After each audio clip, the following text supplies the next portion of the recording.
up. So I think everybody knows everybody here. So we don't have to do any extensive introductions other than to say that we're happy that we can spend some time with Emily, who's going to tell us about HR issues. I think most of us have some experience with HR. From my point of view, it's gotten increasingly more interesting HR in the last couple of years. It feels to me like it used to be fairly straightforward. And now every month it seems like there's a new New York state law or a federal law. And so HR isn't only about attracting really talented people and keeping them there. It's also about keeping fines away and lawsuits away. And it's become seemingly more complicated. So for small companies that don't have an army of paid HR people, I think this kind of advice is essential. So that's why Emily's here. So I think that's as good an intro as we're going to get, I think, Emily. So why don't you take it from here and improve on what I just said? Yeah, great. No, you're right. I mean, it's certainly gotten more complex, especially in the past couple of years with COVID in the mix as well. But I think, Johan, also your awareness level has just increased in terms of all the nuance and red tape and, you know, the web of problems that you can run into as well. So that's usually where I run into things with clients, right? There's a lot you know that you should be worried about, but even more so, there's a lot you don't know that you should be worried about. And so hopefully through this presentation, you learn a little bit more about some things that you're already somewhat aware of, but then also can write down a couple things that you did not know existed or that needed to be on your radar, so that, yes, as you move forward with employing people in your startups, you can make sure that you're watching out for all this stuff and not inadvertently stepping in it along the way. So that's what we're going to cover today. And this is being recorded, so we will be sending this out afterward as well, along with a slide deck. So a brief intro again on me. My name is Emily Martin. I am owner and founder of Ally HR Partners. So I'm also familiar with the startup space and being technically a startup founder as well. So I have that fun perspective. So I have been working in HR for over 12 years, mostly internally for companies, manufacturing and professional environments mostly. And then my business is 1.5 years old. And basically what we do is provide outsourced HR services essentially for small and medium-sized businesses, startup businesses, maybe businesses that have been around but have never taken these things as seriously as they should, and help them integrate kind of our expertise and knowledge from what we've seen and what we know, again, to keep them out of trouble, but also to find more value and get more value out of their people. So that's really the kind of two-pronged approach of HR and our business. So the point of this presentation is to talk about really if we had to kind of pick a few things that you all should know as startup founders and kind of entry-level employers, we'll call it, what a few things are that you should be aware of and kind of the highest risk things. That's what we're identifying and talking about here today. So certainly this isn't an all-inclusive list of the only things you need to know or be concerned about or aware of. But if you're only to pick a few things, certainly in today's environment, these are the hottest topic items. And as a new employer, the items that would be most likely and to cause you trouble or most relevant to you. So the first section of this presentation is going to be about compliance. So this is going to cover compliance essentials for a startup.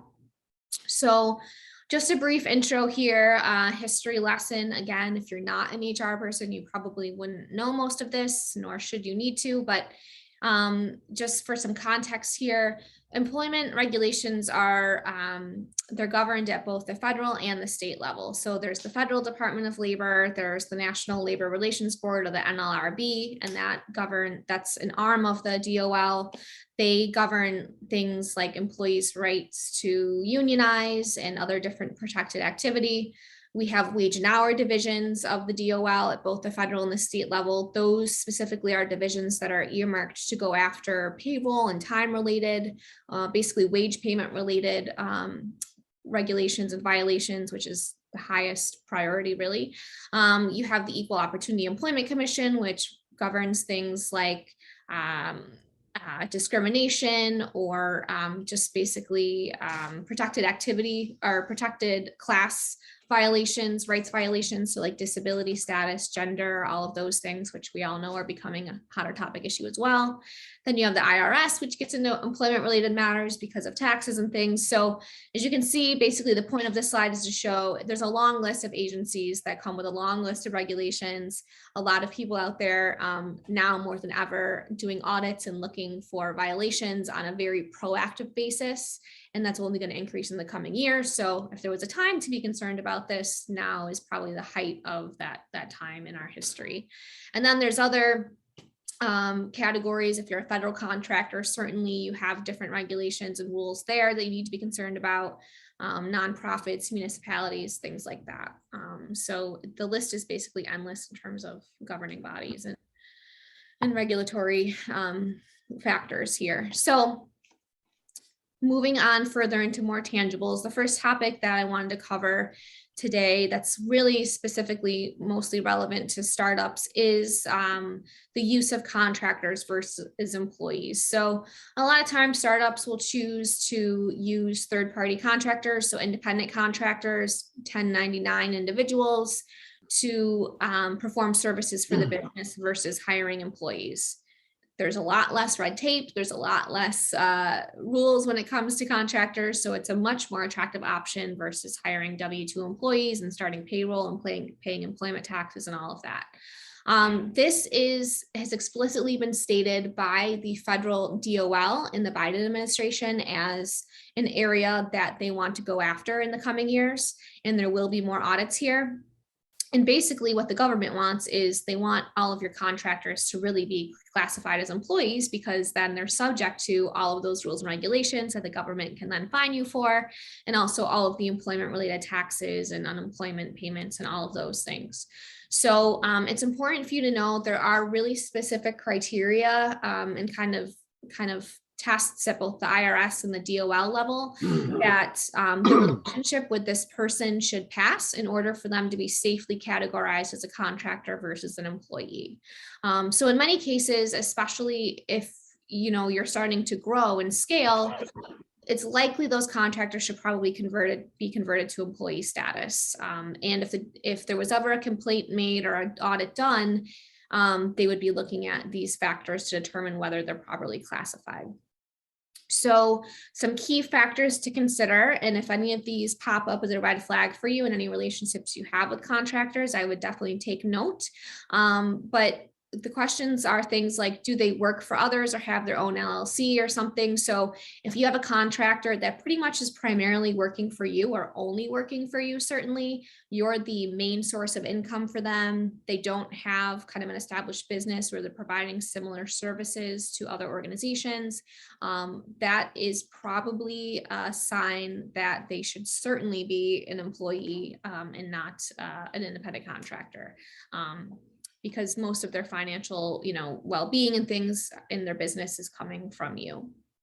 The scope of control you have over how they do their work. So if you're basically managing them and setting expectations to them as if they were an employee, so very like minute, task-oriented, very business directly involved assignments you're giving them, that's a sign that they should be an employee as well, right? Versus like a deliverable of something like growing sales, which you could argue could be an outsourced sales professional if it's kind of directing them to make individual phone calls and who to call and when to call, that would be a sign they should be an employee.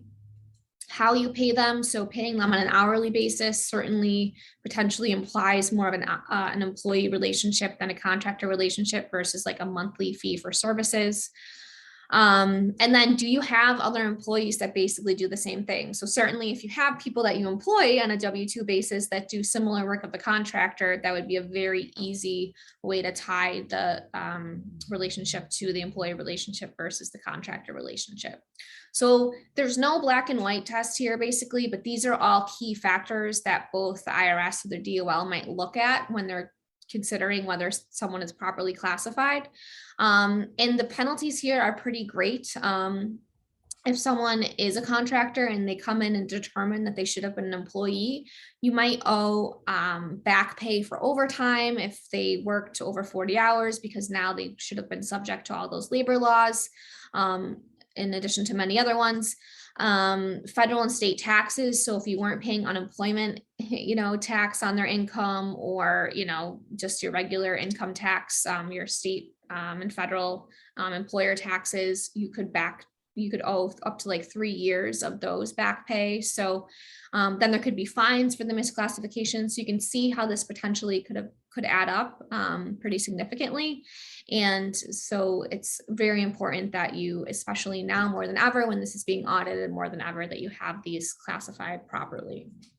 So this is kind of the first concern, I would say, if you're a startup looking to hire. So this just goes further into that, but basically this idea of employer liability risk is increasing. Again, the government, they have all the incentive in the world from an IRS and a DOL standpoint to want everyone to be an employee, because then they can get their fingers and hands and arms around you more easily for fines and taxes and all of that. So California is a good place to look if you want to see how a lot of this is going. They have a very strict ABC test in place for contractors. That is a good point as well. If you have employees or contractors in other states besides New York State, there may be more strict laws. So you'll want to make note of that. A lot of what we're talking about here today is federal and New York specific. So just something to keep in mind as well. Recently, there was a federal joint employer or a federal ruling on the idea of this joint employer status. So basically what they determined here is that if you're using a contractor, or even if you're using a third-party agency that's kind of like brokering employees to you, like a PEO or temps, there is that joint employer relationship considered, which means basically how those people are treated and paid and managed by that third-party agency. You could be responsible for any repercussions of that being done incorrectly as well. You don't need to be the actual employer necessarily, and you don't necessarily need to have full control over those people, as long as you have the ability to potentially have control with things like hiring or firing them. You could be kind of considered a joint employer and therefore liable for all sorts of violations. So again, even if someone isn't a contractor, but you're using an agency for outsourced work, it still behooves you to be aware of what they're doing and potentially bring that in-house actually at the end of the day. So again, these are all precedents that are being set right now, and we expect this to only get worse in the next couple of years here. So just something to be mindful of as you're considering whether to hire or outsource work that's done for your startup. So on that note, if you decide to hire employees and bring someone on as an employee, you obviously then need to run payroll, right? Which is a whole other fun thing to figure out. And there's a lot of providers out there, a lot of bad providers.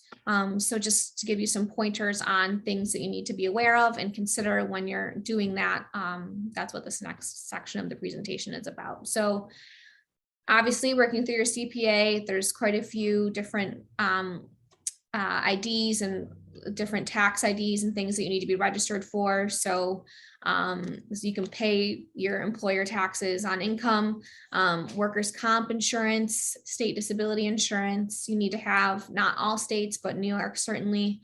You need to register for unemployment insurance, so you can pay that into that fund.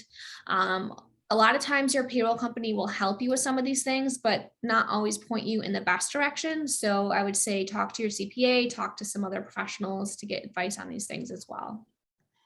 It's good to note that when you're budgeting for these hires, usually payroll costs can add a typically 20 to even 40% additional cost on top of the salary. So I have a startup right now who was paying someone on a contractor basis. They basically wanted to convert that to a straight like hourly rate or salary, right? So pay them exactly the same gross pay as they were as a contractor. But that isn't necessarily what you should do, because as the employer, you're taking on more of the tax liability that they were taking on before as a independent contractor, right? So that should be taken into consideration. Otherwise, you're really going to be paying a lot more for that person. So these are all things, again, if you work with a professional, they can help guide you through, but know that there is that additional cost. It's not just going to be straight salary, what you pay the person. And then get a good payroll provider. There are many out there. I mean, frankly, I don't think there are hardly any that are good. And the more I get into this with making recommendations for clients, the more that lesson I learn.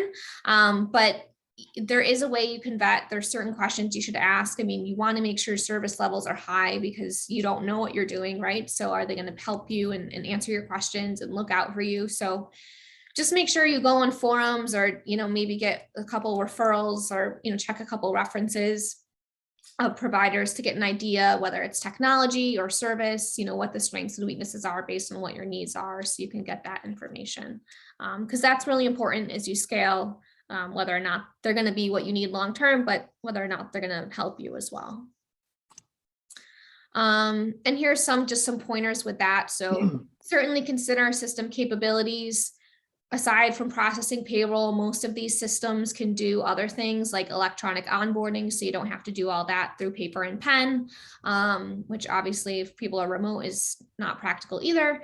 Can they do time tracking? Can they do benefits enrollments electronically? Can they integrate with other systems like POS systems or CRM systems you're using?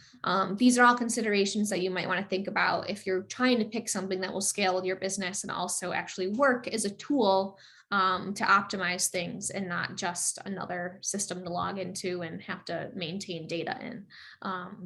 So again, when we work with clients, we try to help guide them in these decisions so everything can be as optimized as possible.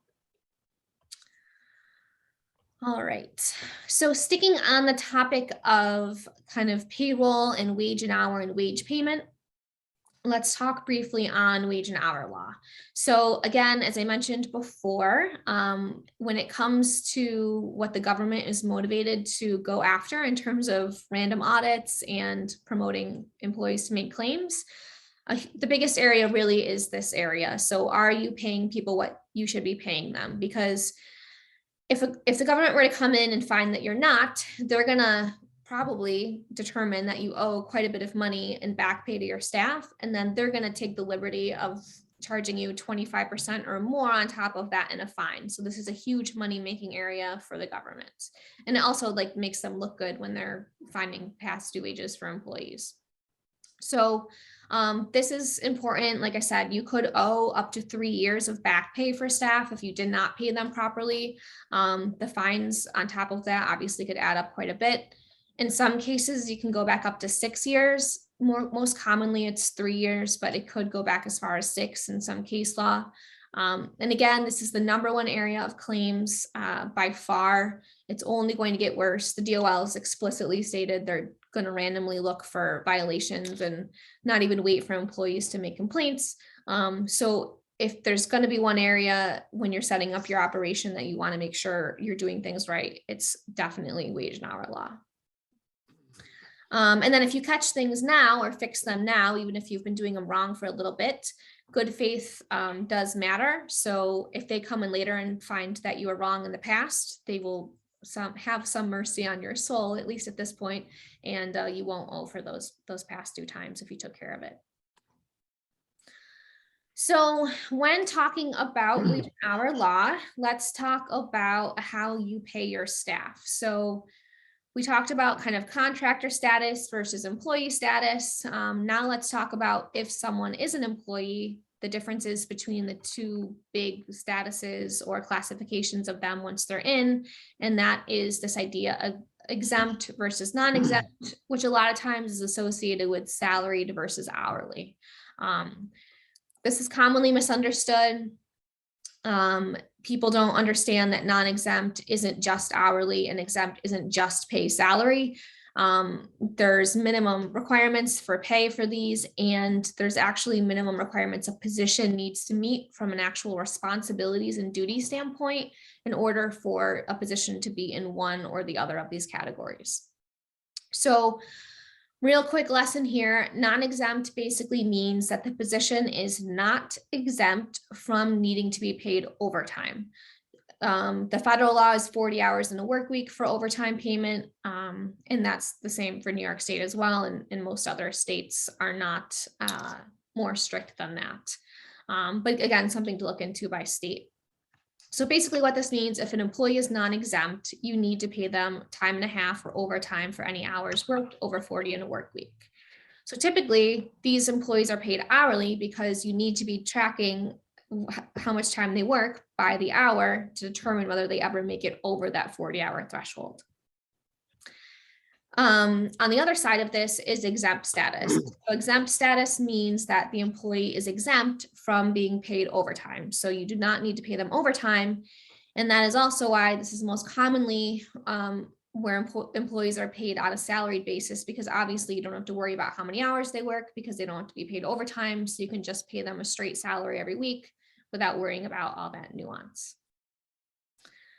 So let's break it down a bit further, and really the complication comes in with the exempt status. So again, exempt is commonly conflated with salaried payment, which is fine for the simplicity of this webinar to talk about. But basically, to safely pay someone on an exempt basis, they need to be paid a minimum salary amount, and they need to meet a duties test for the position. So first and foremost, let's talk about the minimum salary, because that's the easiest criteria here. Whoops. So there is a federal minimum, which is much lower. It's actually this $35,568 here. So what that means is at a federal level, at least, if there's no other state requirements, which in many states there are, an employee annually needs to be paid minimally that $35,000 to be paid on a salaried basis. If they're paid less than that, they must be paid on an hourly non-exempt basis. And in New York State, that number is actually a lot higher for most exemption categories. That number, as you can see here, this year in 2022 is about $52,000. So obviously that's a lot higher than the federal minimum. And also, when Obama was in office, he was trying to increase the federal minimum much higher. And it sounds like the Biden administration is going to be revisiting that. So we do expect that this 35 number to go up on a federal level, probably to somewhere around this 51 level. So we'll find out. But if you're in New York State, in most cases, someone needs to be paid this 51,480 amount annually to be classified as exempt to pay salaried. So that's pretty easy, right? That's pretty black and white. Where this gets trickier and a less known factor in this test is this duties test factor. So if you have employees that you're paying on a salary now and they're getting paid this amount, maybe you feel good, but please note that they also need to be doing a certain level of responsibility and duties for your organization and in your position. And these are the most common categories of that here. So the first is executive. So if you have employees that are managing other people, directly managing with hiring and firing capability, 2 or more employees, they usually can be safely categorized as executive status for exemption, and that should be safe to pay them a salary. The next most common category is administrative. This category is a little bit more subjective. A lot of this category has to do with independent judgment and discretion and decision-making for the business regarding matters of significance. So those are kind of like wishy-washy terms that aren't super black and white. But this needs to be more than just making like purchasing decisions for the organization. Buyer positions don't necessarily qualify here. They really need to be using independent judgment and decision-making here, and not just following like a guidebook for the organization. So those are the 2 most common categories that a position would fall into to be exempt. There are checklists actually on our website that talk more about the nuance of those tests. So be sure to check that out if you're interested after this as well. Okay, so again, the takeaway here is if a position doesn't meet the minimum salary and the duties test, it cannot be classified as exempt and therefore should probably be paid hourly and need overtime payment. So really quick question from you on that. When you have 2 tests, right? You got the minimum, which for professionals is probably going to increase, but is still in the mid 30 to 40 range. And if you can show, for example, just an undergraduate degree in engineering or chemistry or some science, would you consider those two things together to be sufficient? Or I guess what I'm trying to understand is how specific do they get in the learned professional? You know, an undergrad in the science category doing some sort of scientist or engineering, in your mind, those two things go hand in hand to say that they're exempt? Yeah, it has, engineers definitely would not probably fall into that professional category.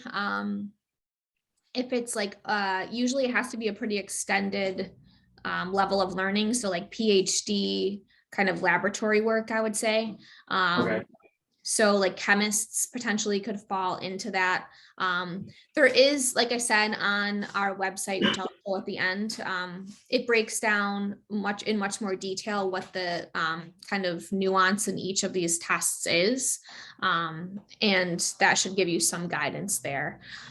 There also is plenty of case law out there about a lot of these because these categories have been around a long time. So if you had a position in mind that you were specifically concerned about, you could probably do some searching online and find case law to determine what the government has ruled in previous cases. So let me give you another example. So if it's an engineer, but they are using independent judgment and discretion, and they make over the 35,000 a year, then you would consider that acceptable? We'd have to kind of dive into that further, like really in what kind of matters are they using that decision making and judgment making. If they're like an engineer on a team of other engineers, yeah, I don't know the nature of the job, so we'd have to look into that a little bit further. But usually I'll just tell you where people get into trouble is thinking that a lot of things just get dumped into that administrative category if they're doing any decision making. And usually when there's violations with this, it's because someone was misclassified in that administrative category. Okay, so that's something we could have you sort of consult on us if we gave you a list of people, their job duties on a case by case. We could just make sure that we're classifying correctly. That's something that you do. Yeah, it'd probably be a conversation too, because the government makes it super clear as well that it can't just be based on a job description. It has to be based on like actual real life execution of these job duties. So I'd probably ask a couple questions about what the reality of someone's position is and like whether these are primary duties versus kind of ancillary duties and that kind of thing. But like I said, I can follow up after this with an email. I think actually, I'm not sure if Catherine got the link to that article, if it was out yet when I emailed her, but there is a really detailed checklist on our website that breaks down a lot of this more. And that might be something that you could look at in the meantime. That'd be perfect. Yeah, Thank you. it's That'd be got a great fantastic. chart about that. Perfect. Yeah. Okay, thank you very Good. much. Good questions, though. Those are common areas. And these numbers, just so you know, are likely going to increase, or they are going to increase every year. There's some rumors that the New York State amount is going to get to 75,000. So if you have people around this mark and you're considering raising their pay to make them exempt, consider how you might just be chasing your tail about that. And maybe you need to pay them hourly. I mean, it's backwards because most employees want to be paid on a salaried basis because there's some status level associated with that. But the government wants everyone to be paid hourly. So you have to pay them overtime. So we'll see how all that develops over time. All right. So, and then non-exempt, which we kind of already talked about. Again, if you're going to default to any category, this is the safest. This is what the government wants. Basically, you need to pay overtime for these positions if they work over 40 in a work week. And there are no tests here. There's no, there will be no issue if you pay someone on non-exempt status when they could be exempt. It's totally safe to do that. Just know there is hourly minimum wages in New York State. We do have our own minimum wage that's higher than the federal, and other states have their own as well. So just make sure you're aware of that. And then even more nuanced, there is a federal contractor minimum wage now, which is $15 per hour. So even if you're in a lower state, if you are a federal contractor, you do need to pay that. And then there's some other nuance by industry as well, but generally these are the main ones here.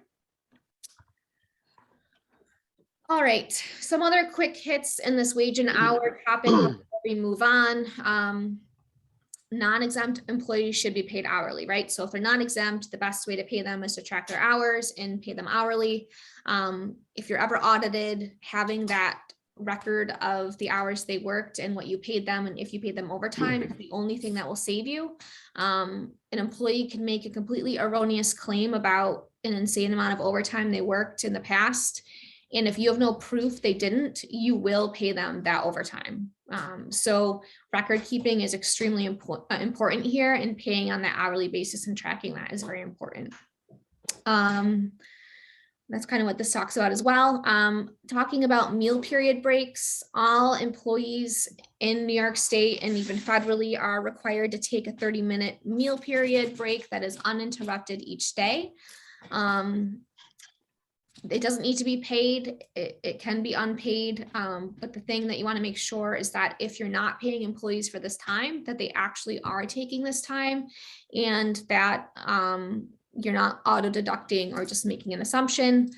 Again, because all this adds up to potential hours of overtime, they could be not getting paid, and therefore that could be a wage and hour violation later if there's an audit or an even erroneous claim, right? So if you're not going to pay for these breaks and paid hourly, the best thing to do is to have them record this time so that you can prove that they actually took it later in case you need to prove that.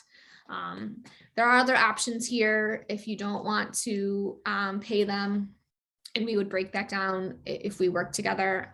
But generally, recording these, if they're unpaid, is the best practice. Tipped rates, I don't think we need to talk about in this presentation. And then there's just some other nuanced rules here, but these are the main ones that we need to be concerned about.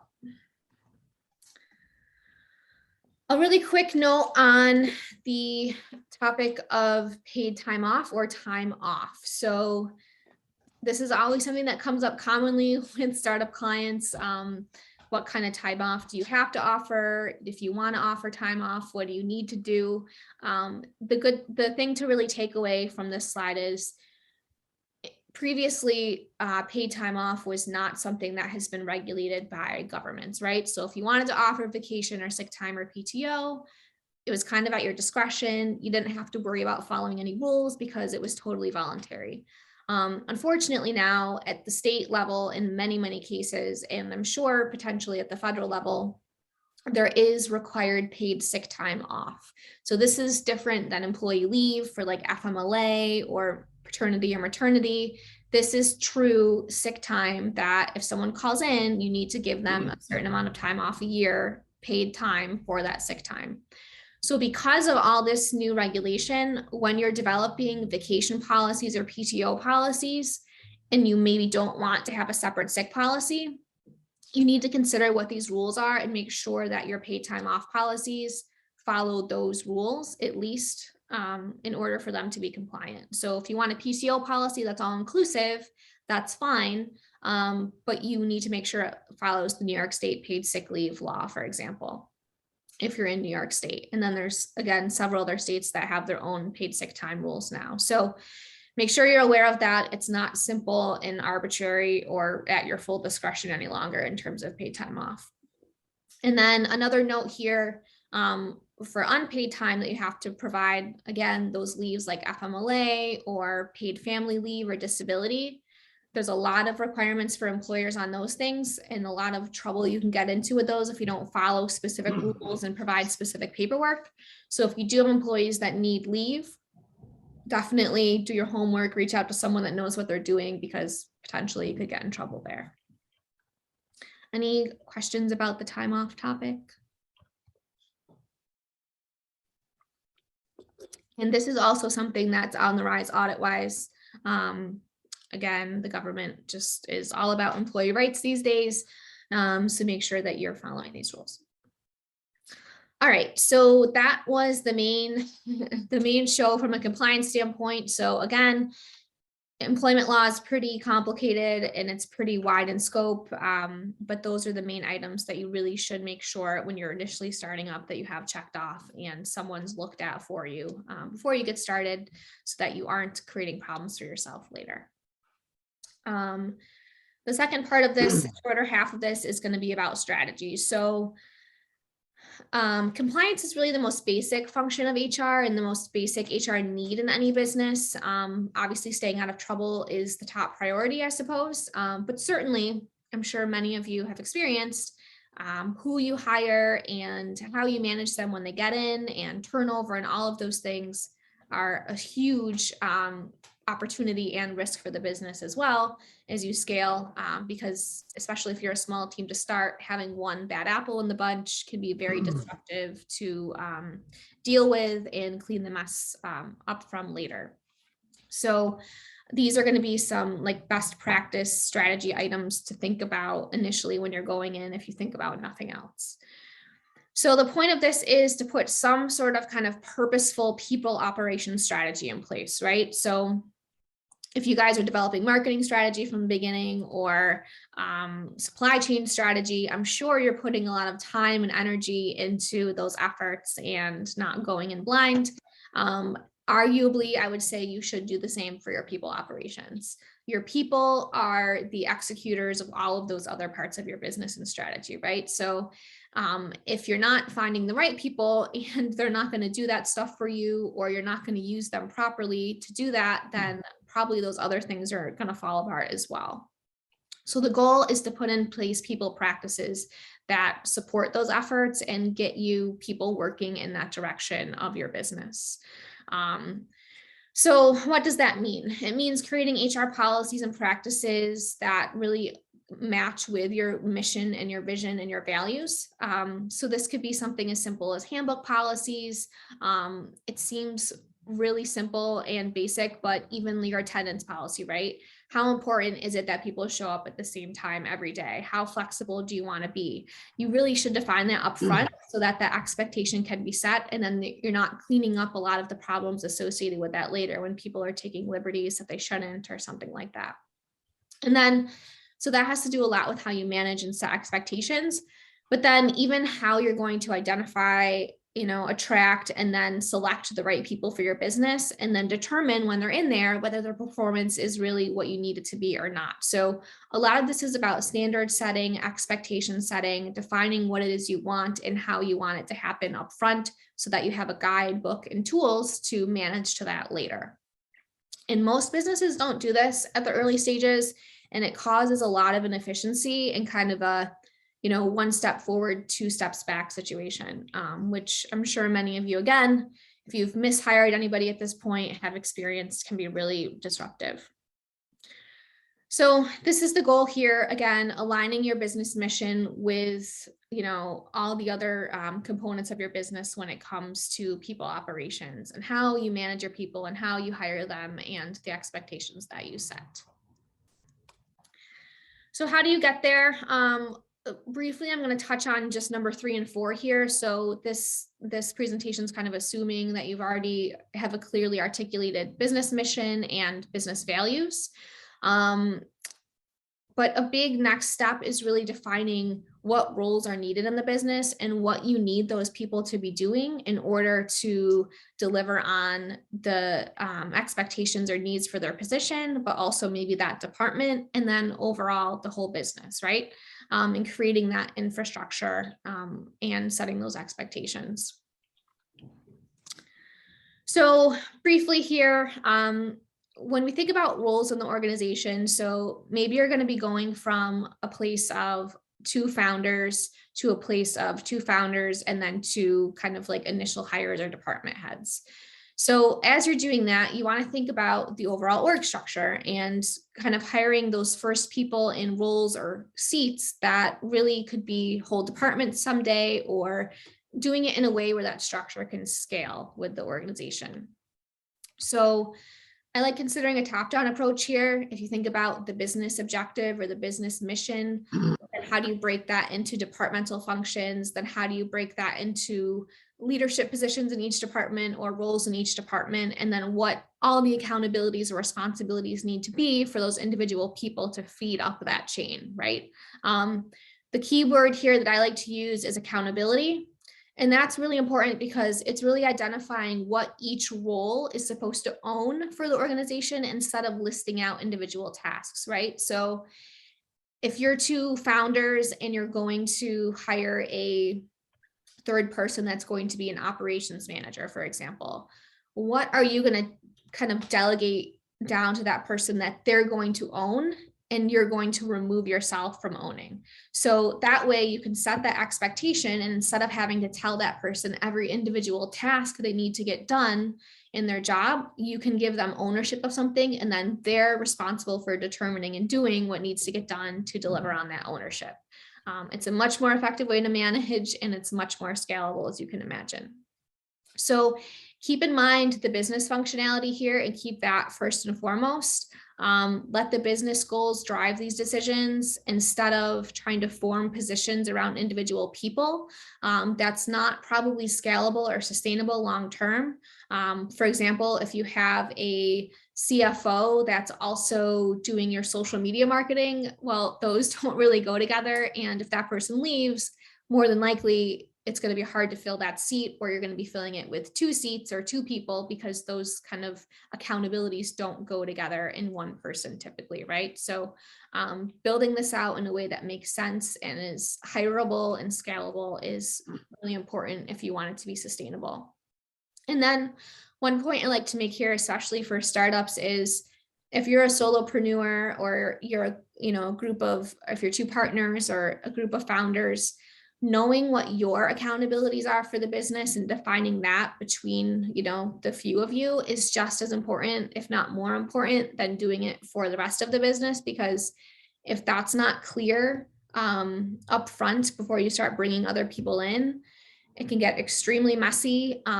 There can be a lot of redundancy, a lot of political feeling, a lot of confusion about who people report to or who they answer to on certain topics. So that's something that is usually a really tough conversation to have, but one that I think is very necessary if you're going to take these steps in building out the organization.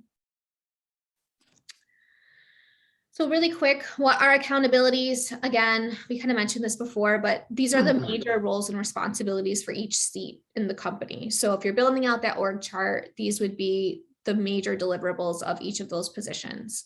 Again, you want to think about what that position is supposed to be getting done for the business in order for that department and then the business to be successful. This helps create clarity and set expectations, and this is laying the groundwork basically for determining who you need to hire and what their skill sets need to be and what their experience needs to be. But also, once they're in the organization, how are you going to manage their performance and what are you going to manage that against? And if you don't have that defined, it will be very hard to understand whether someone's succeeding or doing in their role. So that's kind of how all this builds out and is really scalable long term.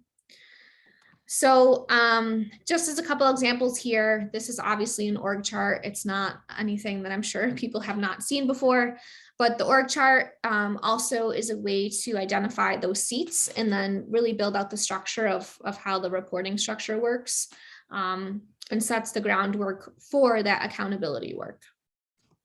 So once you have the org chart kind of made, then you know what the roles and the seats are, and then you can start to build the accountabilities here.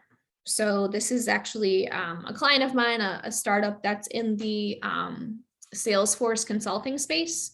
And you can see how we started with the founders here, their accountabilities, and then building that out all the way to the junior analyst level, and how the deliverables kind of trickle down to become more granular and kind of more task oriented as you go down the chain.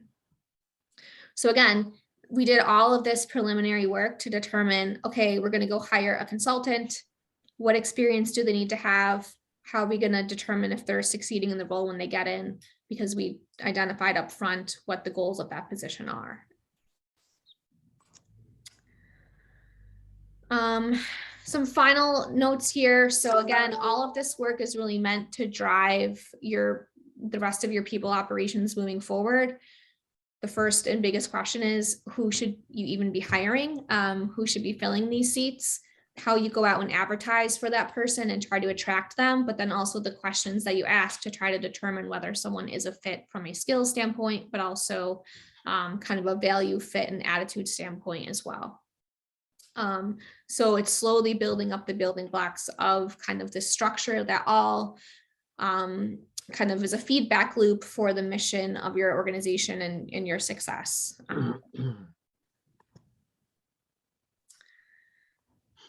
So a really quick note here about leadership. I just think this is extremely important and an overlooked topic when startups are scaling or you're hiring people. Your leaders or the people that you might be hiring initially who will become the leaders of departments are going to be key to your success, especially if you're going to delegate ownership of departmental management or certain functions to them. They are the people who will be enforcing your policies. They are the people who will be hiring for you eventually and determining whether you get great people or not great people or good fit people into your organization. So if you're developing or hiring for a leadership role, either a role that is a leader role now or will be in the future, please do not overlook that the significance of the essential kind of leadership factors that need to be inherent in that person when you're making that decision.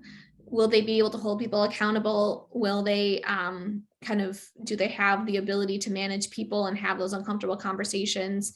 Those people will be the experience that your employees have with the organization. So if they're not going to do a good job motivating people, engaging people, then that's, no one's going to want to work for your business basically, right? So this cannot be understated. And if you're hiring for leadership positions, please be aware of these things. And the goal in the end, again, is to really align all of your people operations with your business mission and all the work that you do and all the decisions you make on a daily basis when it comes to people in HR. So again, there's a lot of additional resources on our website. A lot of it is just straight compliance focused because that's the kind of easiest, most black and white area of HR. And even that's becoming pretty gray these days. So if you're concerned just from a compliance standpoint, there's a lot of supporting material on our site that complements the topics we talked about today. And then of course we get into that other value added work with clients, but that's usually much more hands-on and customized to the client. So we will work with you directly on developing those other people systems and processes from there. We also have a newsletter you can subscribe to. So if you want regular updates on changing laws or just tips for best practices, you can subscribe to that and you'll get those updates as well. And then as a side note, really quick, make sure that when you are going out and looking for benefits brokers or kind of other HR people related providers to add to your kind of advisory team, that you are making sure they're also going to be allies for your business. And we do have referrals here if you're interested. So please feel free to ask. We'll be happy to send them along. And that's pretty much it. So a lot of information in a short time. We will send a recording after and then even a slide deck so you have this. But any questions?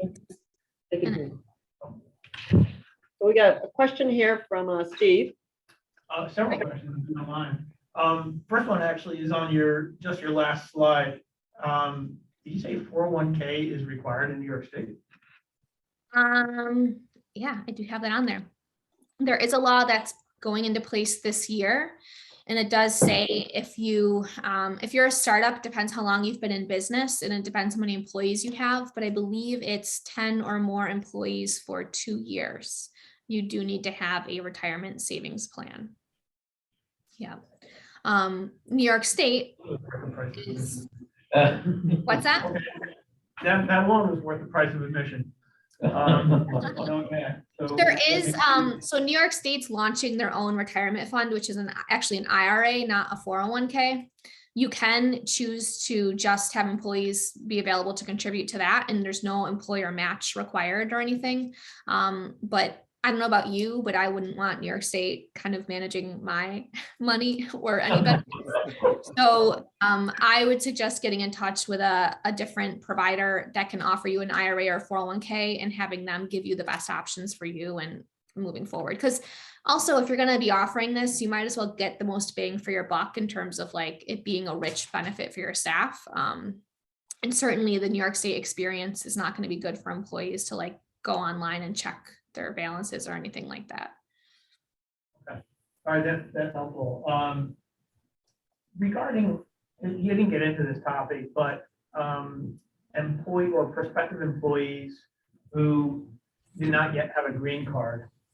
Can you talk a little bit about that? And I'm thinking specifically, some couple of items that have come up recently is how can we ensure without, while being in compliance with any regulations and laws, that perhaps when they are applying or we're going to put any kind of effort into vetting them, that they are authorized to work, number one, and even if we provide an offer letter, is there something that we should write into the offer letter? Our recent thought was we should just write as a standard, regardless of where we think people come from, that you need to have work authorization in the US. And then I have a follow-up question to that, but I'll stop there.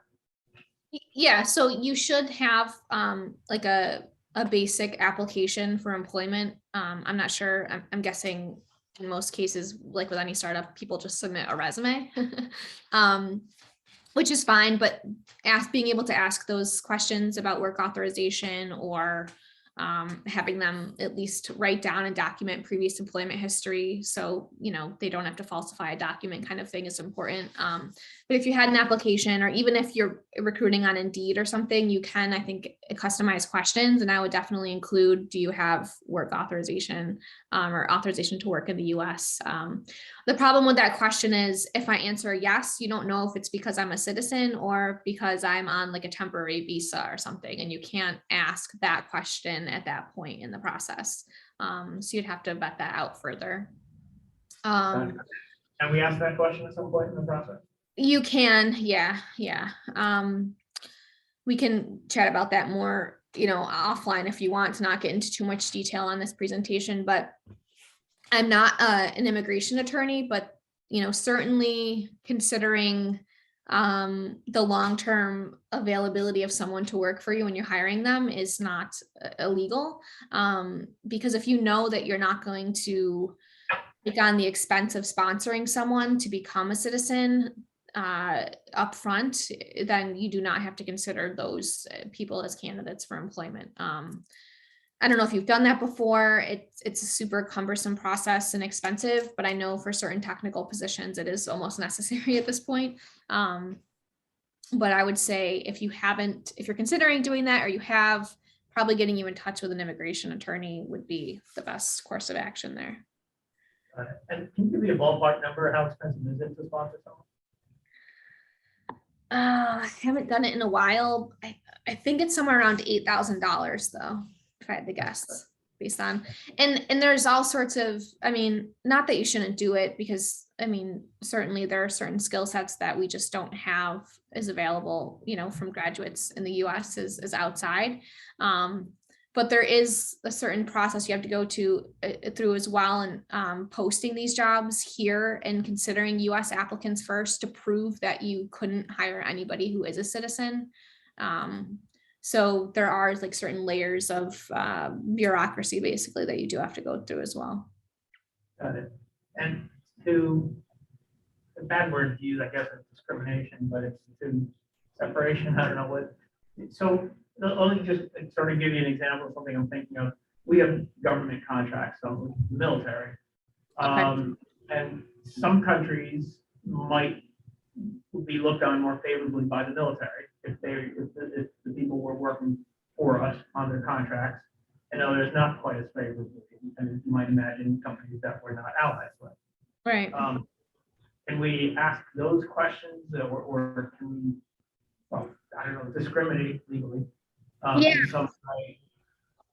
So the best place to get that out of the way is probably straight in the job posting or application process. And you could state in there, depending on what the requirements of that federal contract are, because I know it can vary by contract, like you said as well. You can state like federal contract status or terms only allow us to employ citizens. I think that's even the case in some situations. And so making them check that question at that point, because it's an actual like bona fide requirement of the job, would be fine. But I think, yeah, knowing what those are up front and making it part of your initial screening process will obviously save you a lot of time, but then save you having to like ask uncomfortable questions the wrong way later as well. I think, we asked about what country they come from, or is that going too far? Because like I said, for example, NATO countries might be good and non-NATO might not. Yeah, I certainly would not ask that unless it's, something that you could tie directly back to the contract. Because, citizenship status or national origin status is a protected class under federal and state law. So by asking that question, someone could claim you're potentially asking in order to discriminate, right? Versus it being a bona fide job requirement. So yeah, federal contract stuff is fun. I would definitely, if you have questions about that, we should probably talk and do some research on that together. Or I can even point you in the direction of some more extensive resources on that topic, because it definitely is trickier than regular employment law.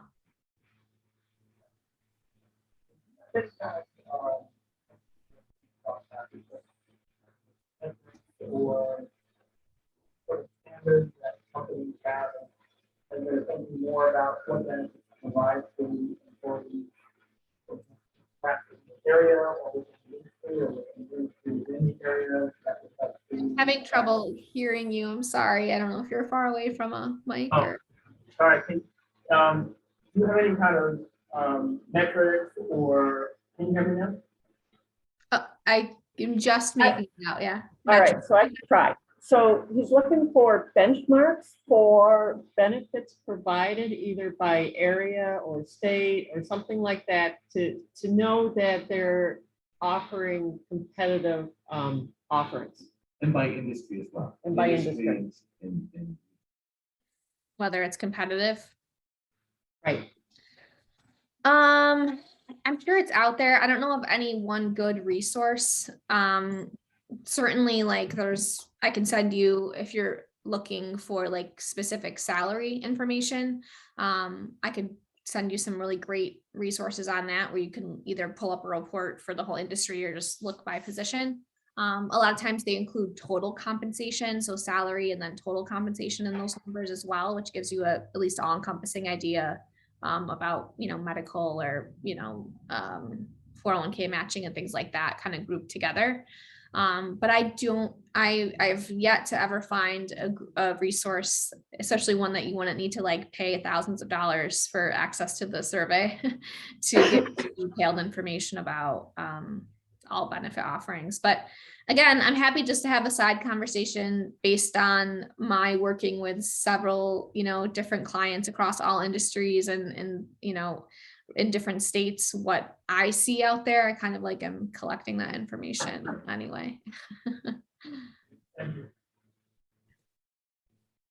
You're welcome. Yeah, and there's certain legal requirements for some benefits as well. So we should talk about that too, depending on the size of your organization. in terms of if we were to, work with you to do an audit or to talk about these discussions, it's graded hourly rate. How does that work? Yeah, we really typically don't work on an hourly rate basis just because as you've seen somewhat through this presentation and then like the questions that come after, it's just not the most practical solution for you or really us in working with you. A lot of this stuff we try to tackle on a systematic basis. So most of our clients we work with on a partnership kind of retained service, monthly fee, annual contract basis, because we're available to our clients for like one-off questions or needs, or you realize you're doing something wrong and you need to pick up the phone and ask, how to fix it, or you're making an offer to somebody and you're not sure how to handle it, or you need an offer letter template. So we're there for all of that kind of reactionary, immediate need stuff. But at the same time, we're working in the background with you to put together a lot of these like foundational blocks in terms of practices and policies and org structure, so that over time, hopefully those one-off calls are somewhat reduced and we're kind of avoiding trouble before we get into it. So that's the reason why we work more on a partnership basis, because it's also very hard to predict the need for that reason as well. Okay, and you're located in Buffalo? Yes. All right, but it's funny, I actually live in Buffalo, but our company's in Kodak, so that's actually more convenient. Okay. You live in Buffalo but drive out to Rochester? Yeah. Yeah. Okay. All right. Where do you live in Buffalo? Just out of curiosity? Tonawanda? What is it? Tonawanda, right by Coleman? Tonawanda. Okay. Okay. I'm in North Buffalo, so not far away. Oh, not far at all. Yeah. Like Kenmore, North Buffalo, or? Yeah. Yeah. Right on the edge. Yeah, not far at all. Okay. Yeah. Well, great. Yeah. I mean, I work out of my house actually, but I mean, coffee shops are great and there's plenty of them in Buffalo. So we The could spot, I assume the spot's probably like 10 minutes. spots close by. Yeah. Yeah. There's a lot of good ones. Great, cool. Perfect.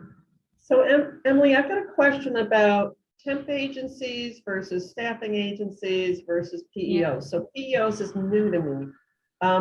What are the thoughts about all of those choices?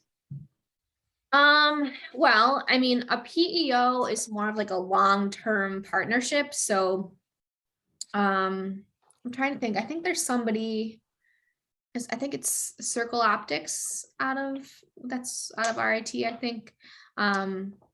They just went with a PEO, but basically in a PEO, you're almost sharing the employees. So the PEO is usually like the comp carrier, the disability carrier. The PEO's company name might actually be on the paycheck instead of the company name. You share quote unquote liability for the employees. To me, that's kind of like a false promise at this point in the employment game. But you do get the benefit of somewhat lower like insurance premiums for comp or disability or even like medical insurance, because the employees are part of that larger PEO group that are shared amongst, technically, like they're shared amongst all the employers that are part of that PEO. I think it's a terrible business model. I mean, I know I'm biased, but because it creates the separation between the HR side of the business and the actual business, which to me is not like a sustainable or scalable model. You want the relationships with those employees from an HR standpoint to be within the business and building that trust and those benefits coming, from the business and that kind of thing. So that's very different than like a staffing agency. Staffing agencies can be kind of twofold. So like if you're using a staffing agency just for like professional recruiting, they go out one time, help you find that kind of unicorn person you're looking for, and hire them. You're paying them like a one-time fee for that service, right? Usually it's like 25 or 30% of the annual salary, the first year's annual salary for that person you hire. And then after that, they have no relationship with that staffing firm and they're your employee. Temp agencies. What's that? Just a follow-up question to that. That is expensive, but you feel that they do the best job. The person, when you're spending that kind of money, you can't afford the net, right?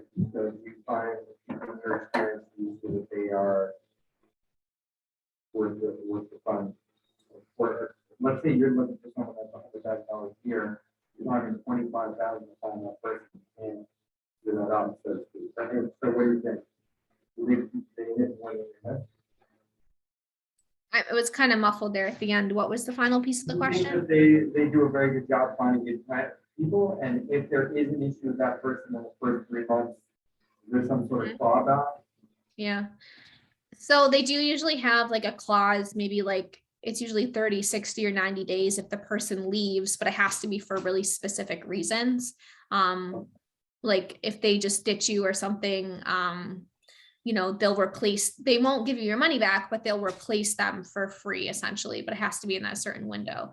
But if you fire the person you're probably not going to get a replacement. I mean, it depends on how good the agency is and if they want to maintain that relationship with you. But the first part of your question, you know, there are a lot of there's a lot of staffing agencies that are just preying on young founder or like, you know, inexperienced companies' experience with recruiting.